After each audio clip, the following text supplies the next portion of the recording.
है जी, आज पाकिस्तान में इमरान खान साहब के लॉयर जो हैं नईम हैदर पंजोटा साहब, उनको आज अरेस्ट किया है। लेकिन अभी ये समझ नहीं आ रही है कि इनको ज़बरदस्ती अरेस्ट किया है या ये खुद गए हैं। वैसे तो यही पता चला है, इनका जो क्लर्क है उसने यही बताया है कि इनको FIA हेडक्वार्टर्स में बुलाया गया था, तो वो वहाँ पे गए थे। इनकी काफ़ी ग्रिलिंग की गई है 8 घंटे तक। कल आपको पता ही है, अगर आपने देखी होगी, कि शाह महमूद कुरैशी के साथ पंजोटा साहब ने और बाकी के जो PTI के 1-2 जो लॉयर्स थे, उन्होंने मिलकर एक प्रेस कॉन्फ्रेंस की थी, जिसमें उन्होंने कहा था कि हम जो हैं एक डालना चाहते हैं, पिटीशन डालना चाहते हैं कि खान साहब को जिस तरह से रखा हुआ है वो ठीक नहीं है। पंजोटा साहब जो हैं उनको आज उन्होंने बुलाया, क्योंकि उन्होंने FIA ने कहा कि आपने जो सोशल मीडिया के ऊपर कुछ पोस्ट डाली हैं जज हुमायूं दिलावर के लिए, वो बिल्कुल ठीक नहीं है। PTI के लॉयर शेर अफजल खान मरवत जो हैं, उन्होंने भी आज इसके ऊपर ट्वीट करके कहा कि हाँ, हमें पता चला इनको बुलाया गया है और ये जो है अब हमें पता नहीं है कि इसमें जो थी परमिशन इस्लामाबाद हाई कोर्ट से ली भी गई थी कि नहीं ली गई थी। पंजोटा साहब जो हैं उनके बारे में बात करते हुए मरवत साहब ने कहा है कि पूरी जो लीगल फ्रेटर्निटी है वो इसके खिलाफ जो है काम बात करेगी, और वो किसी और को भी मिलने नहीं देते थे इमरान खान साहब से, और इसको भी जो है अब डराने धमकाने की जो है वो कोशिश कर रहे हैं, जबकि हम लोग जो हैं अपनी प्रोफेशनल ऑब्लिगेशन सिर्फ पूरी कर रहे हैं। बहरहाल पता चला है कि पंजोटा साहब को ग्रिल तो उन्होंने काफ़ी किया 8 घंटे तक, लेकिन अब वो जो है शायद वापस आ गए हैं। बहरहाल ये कहते हैं जी कि हम इसके ऊपर जो है एक एक्शन लेंगे, और ये जो है this is not in the interest of justice. Imran Khan साहब जो हैं अटक जेल में, जो कल की मैं आपको प्रेस कॉन्फ्रेंस बता रही हूं जिसमें कि बात की जा रही थी, शाह महमूद कुरैशी और ये पंजोटा साहब भी और ये जो हैं मरवत साहब और दूसरे लोग, तोशाखाना केस के सिलसिले में जो इमरान खान साहब को जो पकड़ा है और जेल में डाला है, उसके ऊपर अब चूंकि कल जो था जो होती है पावर ऑफ अटॉर्नी, उस पर साइन करवा लिए थे पंजोटा साहब ने इमरान खान साहब से, तो इन्होंने अब पटीशन डाली है। उस पटीशन जो है वो अब हो सकता है कि कल से उसकी सुनवाई होएगी। 2 मेंबर बेंच जो है इस्लामाबाद हाई कोर्ट का, जिसमें कि चीफ जस्टिस आमिर फारूक और तारिक जहांगीरी हैं, वो इसके ऊपर सुनेंगे। इसके अंदर कहा गया है कि जी ये जो 3 ईयर्स की इनको इम्प्रिजनमेंट दी गई और डिस्क्वालीफाई किया गया है, ये बिल्कुल ठीक नहीं है और ये ऑर्डर जो है सस्टेनेबल नहीं है, तो इसलिए इसको जो है खारिज किया जाए। उसकी वजह यह है कि जो जजमेंट दी गई थी उस जज ने दी है जो कि इंतहाई बायस रखता है और जिसकी कि आंख जो है वो लॉ के ऊपर नहीं है। और अगस्त 5 को ये जो ऑर्डर पास किया गया था उसमें उन्होंने इनको जो कन्विक्ट किया है उसमें उन्होंने बहुत सारे लूप होल्स, लकूनास जोड़े हैं। वो ये हैं, सबसे पहले तो ये कि जज ने इनको कन्विक्ट कर दिया और अपनी सेंटेंस सुना दी, जबकि उसके लॉयर्स वहाँ पे मौजूद थे, सिर्फ वो लेट आए थे। तो लेट होने की वजह से उन्होंने अपनी जजमेंट में लिखा कि इमरान खान के लॉयर्स जो थे वहाँ पे मौजूद ही नहीं थे, मौजूद थे लेकिन जज ने उनको इग्नोर किया और अपनी जो है वो जजमेंट पढ़ना शुरू कर दी। दूसरी बात ये है, वो कहते हैं जी कि ये दिलावर साहब जो हैं इन्होंने जो है जो एप्लीकेशन हमने डाली थी सुप्रीम कोर्ट के अंदर जो है वो, और दूसरी कोर्ट में जिसमें कि हमने कहा था कि हमें सुना जाए और विटनेसेस लाई जाएंगी इसमें, उसको भी उन्होंने खारिज किया। उन्होंने कहा जी वो नहीं सुनेंगे, जिसका कि मतलब है कि it is a slap on due process and fair trial. इसके अलावा वो कहते हैं जी कि 30 मिनट्स में तो आप 2 या 3 सफ़े लिख सकते हैं, 35 पेज का जजमेंट 30 मिनट्स में आप नहीं दे सकते। It takes hours and hours and hours of judicial judgment to write 35 pages. तो ये इसका मतलब है कि पहले से ये 35 पेजेस लिखे हुए थे और वैसे भी इन्होंने जो है वायलेशन की है इस्लामाबाद हाई कोर्ट का जो अगस्त 4 का जो ऑर्डर था कि जिसमें कि कहा गया था कि ये इस केस में मेंटेनेबिलिटी नहीं है, तो इसको फिर से सुनने की ज़रूरत है। तो इसलिए सारी की सारी जो है वो वायलेशन है और इस केस को इमरान खान के खिलाफ जो है ख़त्म करना चाहिए। बहरहाल कल जो प्रेस कॉन्फ्रेंस थी, शाह महमूद कुरैशी और पंजोटा साहब और मरवत साहब वहाँ पर बैठे थे। उन्होंने कहा जी कि जब पंजोटा साहब ने इमरान खान साहब से मुलाकात की तो उन्होंने कहा जी कि अगर वो मुझे D ग्रेड का भी देंगे जेल तो उसमें भी मैं रहूंगा, लेकिन मैं इनकी स्लेवरी जो है वो कबूल नहीं करूंगा। अब देखेंगे उनकी कब तक चलेगी ये बात जो है। And this portion of the news is brought to you by Grill and Chick, best grilled chicken in town. 2 locations सर्व करते हैं आपको, 3525 Platinum Drive in Mississauga और दूसरी है 15 Montpelier Street in Brampton. www.grillandchick.com पे जाके सारी इन्फॉर्मेशन मिल सकती है आपको। 9054560500 इनका फ़ोन नंबर है। दिस गॉर्जियस 1400 पर्सन फैसिलिटी, 1200 से 1400 लोगों की बैठने की जगह है। मैं बात कर रहा हूँ चांदनी विक्टोरिया बैंक्वेट हॉल, और 32 रूम्स का लग्जरी होटल इसी के बराबर में है। अगर खूबसूरत जगह पे अपने बच्चों की शादियां करवानी हो आपने तो भाई आप 2935 ड्रू रोड मिसिसागा में पहुंचिए। चांदनी विक्टोरिया बैंक्वेट हॉल 6479653828 इनका फ़ोन नंबर है। इसके साथ साथ माई इंश्योरेंस ब्रोकर के वकार अजीम कहते हैं कि अगर घर की, गाड़ियों की और बिजनेसेस की आपने इंश्योरेंस करवानी हो तो वकार अजीम का फ़ोन नंबर है 4163022522। Last but not least here Max के शिराज कहते हैं कि अगर आपको सुनने में कमी हो गई या हो रही हो तो साहब आप शिराज साहब को कांटेक्ट करें। 4167928792 इनका फ़ोन नंबर है। हाँ जी, और टीडीएम वाले जो हैं जी एक जश्न आज़ादी शो लेकर आ रहे हैं 12 अगस्त को सैटरडे के दिन ये हो रहा है कसस बैंक्वेट हॉल में 3474 किंगस्टन रोड टोरंटो के अंदर। तो इसके अंदर काफ़ी कैरियोकी म्यूज़िक और cultural dances and quiz shows और ज्वेलरी एंड कपड़े और खाने बहुत सारे हैं। तो अगर आपको 2-3 जो अब रह गए हैं स्टॉल्स उनका बुकिंग कराना है तो आप टेड मुजीब साहब को फ़ोन करें एट 416-768-1230। That is 416-768-1230। इसके अलावा जी अगर आपको इंश्योरेंस की सुविधाएं चाहिए हैं तो सॉरी, अगर आपको कनाडा कबड्डी क्लब जो है उसका आपको मज़ा लेना है तो आप यूनाइटेड ब्रैम्पटन स्पोर्ट्स क्लब वाले जो हैं वो लेकर आ रहे हैं फर्स्ट ऑन्टेरियो सेंटर के अंदर अगस्त 12 सैटरडे को 101 यॉर्क बुलेवार्ड हैमिल्टन के अंदर कनाडा कबड्डी क्लब। इसमें अगर आपको और इन्फॉर्मेशन चाहिए तो आप कॉल कर सकते हैं 416-953-1895। और अगर आपको अपने मैसेजेस रिंग बोर्ड्स के ऊपर डालने हैं ब्रैम्पटन में कहीं पे भी ताकि आप अपना ऐड जो है वो डाल के लोगों के साथ जुड़ सकें तो आपको संपर्क करना है brampton.ca/advertising brampton.ca/advertising पे। यहाँ पे जितने भी डिफरेंट कम्युनिटी सेंटर्स हैं उसके अंदर जो रिंग बोर्ड्स लगे हुए हैं उसके ऊपर आप अपने मैसेजेस डाल सकते हैं। और वो कहते हैं ब्रैम्पटन सिटी कहता है कि आप अपने जो हैं प्यारों के साथ जुड़ सकते हैं। ठीक है जी, ये है। अच्छा जनाब, प्राइम मिनिस्टर शहबाज शरीफ साहब जो हैं उनकी अब मीटिंग जो होगी कल वेंसडे के दिन जो ऑपोजिशन लीडर है नेशनल असेंबली में राजा रियाज साहब उनके साथ हो सकती है। और आपको पता ही है राजा रियाज साहब वो हैं जो कि पीटीआई में थे पहले और डिसिडेंट हैं। तो कल 4 बजे इनकी मुलाकात है और प्राइम मिनिस्टर जो है वो कुछ नेम सजेस्ट करेंगे इंटरम प्राइम मिनिस्टर के लिए और इसी साथ वो रियाज साहब से जो हैं वो भी कुछ नाम उनसे पूछेंगे।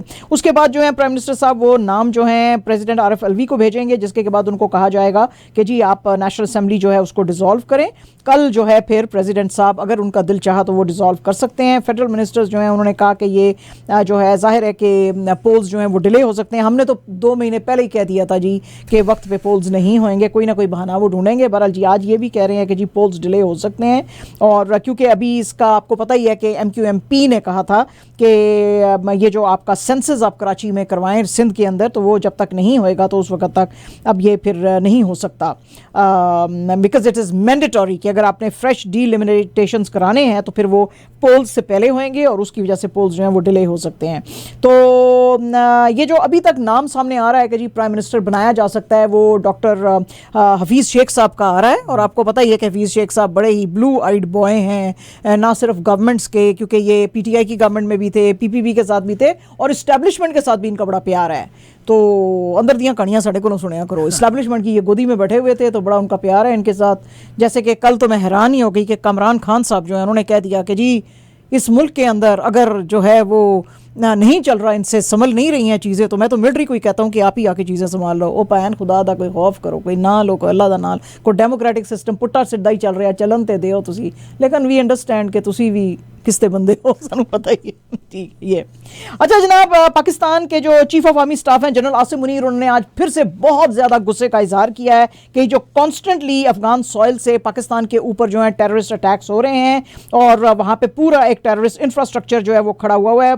जो chief of army staff Asim Munir साहब जो हैं ये पेशावर के अंदर बात कर रहे थे और उन्होंने आज बहुत क्लियर किया जब लोगों ने उनसे पूछा कि क्या आप TTP और दूसरे लोगों के साथ बात करेंगे। उन्होंने कहा कि बिल्कुल किसी भी ये जो स्प्लिंटर ग्रुप्स या कि जो टेररिस्ट ऑर्गेनाइजेशंस हैं इनके हेड्स के साथ हम बात नहीं करेंगे। अगर हमारी बात होएगी तो अफगान इंटरिम गवर्नमेंट है उन्हीं के साथ होएगी। और मैंने उनको बड़ी दफ़ा कहा है कि आपके जो सॉइल से बड़ी इनको लिबर्टी ऑफ एक्शन है, इसको रोका जाए और ये जो बैंड आउटफिट्स हैं, इनके जो सेंचुरीज हैं, इनको खत्म करने की जरूरत है। आज ये यहाँ पे Yadgar Shuhada at fort Bala Hisar, headquarters frontier corps KP north जो थे वहाँ पे मौजूद थे। इन्होंने वहाँ पे जो शुहदा है उनके लिए फातिहा पढ़ी और वहाँ पे जो है वो फ्लोरल रीट्स भी रखी और उन्होंने कहा जी कि पाकिस्तान के अंदर टेररिज्म का कोई भी हिस्सा नहीं है, हमारी फोर्सेज जो है टेररिज्म के खिलाफ लड़ती रहेंगी। अलबत्ता हम अफगान जो गवर्नमेंट है उसको भी बोलते हैं कि ये इसको जो है आप रोकें।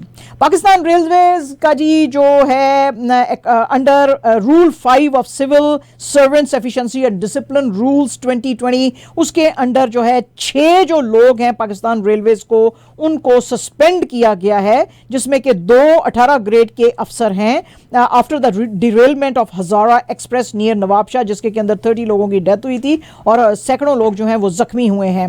10 bogies of Havelian bound Hazara express जो थी वो डिरेल हुई थी near Sarhari railway station in Sindh Sanghar district के पास, और जिसमें कहा गया था कि जो एक्सल टूट गया है और रेलवे लाइन जो है वो शायद जैम हो गई थी, जिसकी वजह से मूवमेंट नहीं हो सकी। रेलवेज मिनिस्टर साद रफीक ने पहले ही कहा था कि मुझे लग रहा है कि किसी ने सैबोटाज करने की कोशिश की है, हालांकि रेलवे का ट्रैक ठीक था। आज जो प्रोब बिठाई गई उसमें पता चला कि रेलवे का ट्रैक ठीक नहीं था और एक्सल भी टूटा हुआ था, उसकी वजह से इन 6 लोगों को जो है वो निकाला गया है। उन्होंने कहा जी कि आपकी गफलत की वजह से ये हुआ है, क्योंकि वहाँ पे जो फिश प्लेट्स थे वो नहीं थे, मिसिंग थे, और जो ट्रैक था वो भी डैमेज था। हिंदुस्तान के अंदर जी पार्लियामेंट के अंदर कल से जो है वो अब नो कॉन्फिडेंस मूव जो मोदी जी के खिलाफ जो इंडिया ऑपोजिशन लेकर आ रही है, यानी वो जो अलायंस का नाम है इंडिया, न्यूली फॉर्म्ड इंडिया जो अलायंस है वो इनके खिलाफ लाएगी। उसके ऊपर बात करते हुए मोदी जी ने कहा कि ये इंडिया अलायंस नहीं है, ये घमंडी अलायंस है और they are just trying to win brownie points, और इनका इंटेंशन कुछ अच्छा नहीं है और ये बड़े ही एरोगेंट किस्म के लोग हैं, तो इनकी एरोगेंस को हमारा यूनिटी जो है वो तोड़ सकते हैं।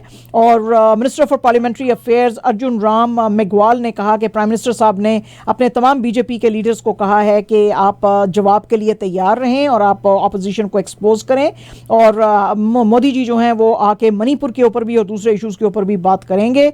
इसके बाद एनसीपी जो नो कॉन्फिडेंस मूव जो थी, जो लाई थी कांग्रेस के लीडर गौरव गोगोई ने जुलाई 26 को, उन्होंने ही जो है इस पे आज डिबेट इनिशिएट किया और उन्होंने कहा जी कि हमको इनसे जवाब लेने की जरूरत है मोदी जी से तमाम चीजों के ऊपर। इससे पहले जो राहुल गांधी जी हैं वो उनके बारे में सोचा जा रहा था कि डिबेट वो शुरू करेंगे, लेकिन फिर गौरव गोगोई ने ये शुरू की। तो मोदी जी जो हैं वो अब थर्सडे को, नॉट इवन वेंसडे, थर्सडे को वो कहते हैं कि मैं जवाब दूंगा, क्योंकि वेंसडे को कल जो है वोट होएगा इस चीज़ के ऊपर। तो अब देखने की ये चीज़ है कि क्या मोदी जी को डिफीट किया जा सकता है कि नहीं किया जा सकता।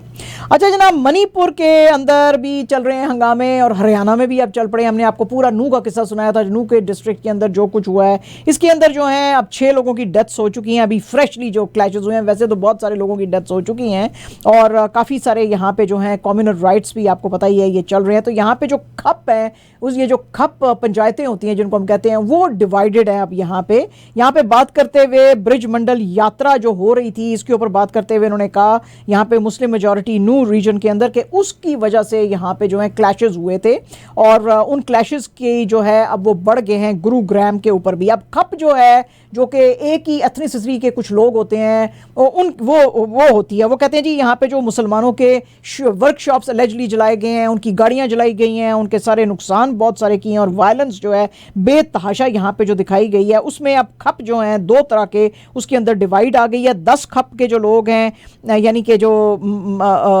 10 पंचायत आप समझ सकते हैं कि जो लोग हैं वो एक तरफ हैं, दूसरे कुछ दूसरी तरफ हैं। दोनों ही तरफ के लोगों ने जो है अपने अपने गोत्रा यानी अपने अपने क्लैन के लोगों के साथ जो है आज मीटिंग्स की हैं। एक क्लैन जो इसमें से है उसने हरियाणा के deputy chief minister Dushyant Chautala के साथ आज की है और उन्होंने कहा जी कि ये जो ऑर्गेनाइजेशन है विश्व हिंदू परिषद और बजरंग दल, इनका जो यूथ विंग है, इसके ऊपर आपको बैन लगाने की जरूरत है, क्योंकि ये इस तरह की यात्रा ऑर्गेनाइज करते हैं और हार्मनी जो है उसको खराब करते हैं। ये मीटिंग जो थी इसको अटेंड कर रहे थे ऑल इंडिया किसान सभा, सखयुग किसान मोर्चा वाले भी, और उन्होंने भी बीजेपी की गवर्नमेंट को कहा है कि भाई आप ये जो कुछ भी वायलेंस यहाँ पे हुई है, ये रिलीजियस लाइंस पे हुई है, तो इन ऑर्गेनाइजेशंस जो हैं इनको आप बैन करें, क्योंकि ये पोलराइज कर रहे हैं वोटर्स को और हम बिल्कुल हरियाणा की ज़मीन को इस्तेमाल इस्तेमाल नहीं करने देंगे लड़ाई झगड़े के लिए। इससे पहले जो डिस्ट्रिक्ट एडमिनिस्ट्रेशन थी उसने कहा जी नू के अंदर 150 लोगों को अरेस्ट किया जा सका है, और आपको पता ही है कि ये हरियाणा के अंदर मुस्लिम मेजॉरिटी एरिया है नू का, और यहाँ पे जो है मोस्टली मुसलमानों ने आज जो डिफरेंट मीडिया हाउसेस से जो बात की है, जो इंटरनेशनल मीडिया हाउसेस, वहाँ पे उन्होंने कहा जी कि तकरीबन मुसलमानों के 300 properties in the last 4 days allegedly demolish की जा चुकी हैं। डिस्ट्रिक्ट एडमिनिस्ट्रेशन कहती है कि हमने ऐसा कुछ नहीं किया, ये सिर्फ इन्होंने एनक्रोच किया हुआ था, तो सिर्फ एनक्रोचमेंट वाले एरिया जो है हमने खाली कराए थे। आज रुचिरा गुप्ता जो कि फिल्म मेकर हैं और बड़ी जो हैं वो ह्यूमन राइट्स एक्टिविस्ट हैं, उनकी एक जो नॉवल है आई किक एंड आई फ्लाई, जो कि वो कहती हैं कि जी फिल्म भी उसकी बने और उसका नेटफ्लिक्स पे भी सीरीज़ बनना चाहिए। Emmy award winning film maker हैं, फाउंडर हैं एंटी ट्रैफिकिंग एनजीओ की। उन्होंने अपनी ये जो किताब लेकर आए हैं, इसके ऊपर जो हिंदुस्तान के अंदर ह्यूमन ट्रैफिकिंग है, उसके ऊपर जो जुल्म हो रहा है, उसके ऊपर इन्होंने बात की। इन्होंने पहले भी एक डॉक्यूमेंट्री बनाई थी द सेलिंग ऑफ इनोसेंस इन 1996, और इनके साथ जो अमेरिकन जर्नलिस्ट हैं ग्लोरिया स्टीनम के साथ मिलके, और उनकी जो एनजीओ है अपना आप, उनके साथ मिलके इन्होंने ये किया था, जिसके ऊपर इनको जो भी बहुत पजीराई मिली थी। इन 2014 हॉलीवुड की जो एक्टर्स हैं लूसी लिू, उन्होंने फिर ये फिल्म बनाई थी, और ये लड़कियों के साथ जो सेक्स ट्रैफिकिंग की जाती है बिहार में, उसके ऊपर थी। तो आज की जिस वक्त ये इनका डेब्यू कर रही थी अपने नए नॉवल का आई किक एंड आई फ्लाई, तो उसमें बहुत सारे एक्टर्स, एक्टिविस्ट, जजेस, जर्नलिस्ट जो थे वो दिल्ली के इंडिया इंटरनेशनल सेंटर में आए हुए थे, और उन्होंने उनको बहुत सारी जो है वो बधाइयाँ दी। और ये जो बुक है इनकी एक्सप्लोर करती है फ्रीडम थ्रू मार्शल आर्ट्स, यानी कि अगर लड़कियों को मार्शल आर्ट्स सिखाए जाएँ तो वो अपनी जो है हिफाजत कर सकती हैं। उससे पहले उन्होंने जो है बिहार के अंदर ये जो है स्टोरी के ऊपर बेस्ड है इनका नॉवल, जिसमें कि उन्होंने कुछ लड़कियों से, खासतौर पर हीरा जो एक बच्ची है उसकी स्टोरी के ऊपर इन्होंने की थी, जिसमें कि वो कहती हैं कि जो मेरी एनजीओ है उसने जो 20,000 विमेन को सेक्स ट्रेड से निकाला था, उसमें से ये एक बच्ची थी जिसकी स्टोरी थी। तो ये है इनकी जो सेलिंग ऑफ इनोसेंट थी, उसको एमी मिला था फिर 1996 में इन आउटस्टैंडिंग इन्वेस्टिगेटिव जर्नलिस्ट कैटेगरी में, और उसने जो है ये अब जो है और भी इसके अंदर फिर जो है इनको अवार्ड्स के लिए नॉमिनेट किया गया था। अब जो है उन्होंने एक कैंपेन शुरू की है जिसका नाम है अनलेबल मी, जिसमें कि वो कहते हैं जी कि ये लेबल जब आप लोगों को कर देते हैं तो उसमें डिस्क्रिमिनेशन आ जाती है, और इस सिलसिले में हमको बच्चों के साथ जो है कॉन्वर्सेशन करने की ज़रूरत है, ताकि उनको पता चले कि उनको कौन जो है अच्छा है और कौन उनके लिए बुरा है, कौन उनको एक्सप्लॉइट कर रहा है और कौन नहीं कर रहा है। कंगना रनावत साहिबा ने जी आज अपनी इंस्टाग्राम स्टोरीज पे, हमारी बाजी जो है ना बस वापस आ गई है, तो अब वो रोज़ कोई ना कोई स्टोरी डालती है। वो कहती है जी उसने कुछ स्क्रीनशॉट्स डाले हैं अपने इंस्टाग्राम स्टोरीज के ऊपर, और उसने कहा जी कि बहुत ही हॉरिबल और मैलिशियस किस्म की मीडिया रिपोर्ट्स मेरे खिलाफ आती हैं। हालांकि जो लोग मेरे साथ काम करते हैं उनको पता है कि मैं कितनी प्रोफेशनल हूं, और वो कहती हैं कि जी ये जो पेड अटैक है मेरे ऊपर वो ठीक नहीं है। और वो उनको भी बड़ी हैरत होती है कि आप इतने हार्ड वर्किंग हैं और इतना अच्छे से प्रोफेशनल तरीके से काम करते हैं, तो आपके ऊपर ये सारा कुछ क्यों होता है। लेकिन मुझे पता है कि ये मूवी माफिया है इसके पीछे, और वो कॉन्स्टेंटली मेरा character assassination through paid media जो है वो कर रहा है। और जो है मेरे साथ जो लोग काम करते हैं वो अक्सर मीडिया से बात करते हैं और वो उनको बताते हैं कि मैं ऐसी नहीं हूँ। तो जनाब अच्छी बात है। और जनाब आपको पता ही है कि सनी देओल और अमीषा पटेल की एक दफ़ा फिल्म आई थी गदर, जिसमें कि हिंदुस्तान का लड़का था और पाकिस्तान की लड़की थी, और इनका प्यार हो गया था, और फिर वो उसको बचाने के लिए आया था, उससे शादी की थी। अब जनाब गदर 2 जो है वो आ रही है, और गदर जो थी उसको जो था वो इनके ये जो थे सनी देओल ये तारा सिंह के रोल में नजर आए थे, और अमीषा पटेल सकीना के रोल में नजर आई थी। अब जो गदर 2 है उसमें भी इसी रोल में नजर आएंगे, लेकिन अब इनका एक बच्चा भी जो है इसके अंदर नजर आएगा। इस फिल्म को जो है पहले भी अनिल शर्मा ने बनाया था, और गदर 2 को भी अनिल शर्मा ने बनाया है। इसकी एडवांस बुकिंग जो है जारी है, ये रिलीज होएगी फिल्म अगस्त 11 को। इसके अभी तक 76,600 टिकट्स जो हैं वो सो फार बिक चुके हैं, जो यानी कि इसकी डिवीजन ये है कि पीवीआर चेन जो है उसने 33,000 टिकट्स ओपनिंग डे पे के बेचे हैं, और पॉपुलर मूवी चेन्स आइनॉक्स और साइन पुलिस ने 25,500 एंड 18,100 टिकट्स रिस्पेक्टिवली बेचे हैं। लेकिन फिर भी ये फिगर जो है इट इज़ लेस 4 lakhs जो कि बेचे थे पठान के लिए एडवांस बुकिंग में, लेकिन ये ज़्यादा हैं रणवीर सिंह की जो संजू आई थी उससे, जिसमें कि ओपनिंग डे के लिए 72,000 टिकट्स जो थे वो बिके थे। तो ये जो स्टोरी है it is set in 1971, 17 years after the Gadar events. तो लोगों को इस फिल्म का बड़ा ही इंतजार है। इकोनॉमिक टाइम्स के मुताबिक जनाब जो रजनीकांत की फिल्म जेलर आ रही है वो तो उसने तो धमाल मचाए हुए हैं और लोगों को बहुत ज़्यादा इंतजार है। इतना इंतजार है कि चेन्नई और बेंगलुरु के अंदर ऑफिसेज जो हैं उन्होंने उस दिन छुट्टी का ऐलान किया है और बहुत सारी कंपनीज ने कहा है जी कि हम अपने एम्प्लॉयज को फ्री टिकट्स देंगे रजनीकांत की ये फिल्म जो है देखने के लिए, क्योंकि ये 2 साल के बाद रजनीकांत साहब जो है वापस आए हैं। ये फिल्म जो है इसको बना रहे हैं नेल्सन दिलीप कुमार और ये फिल्म थिएटर्स में आएगी 10 अगस्त को।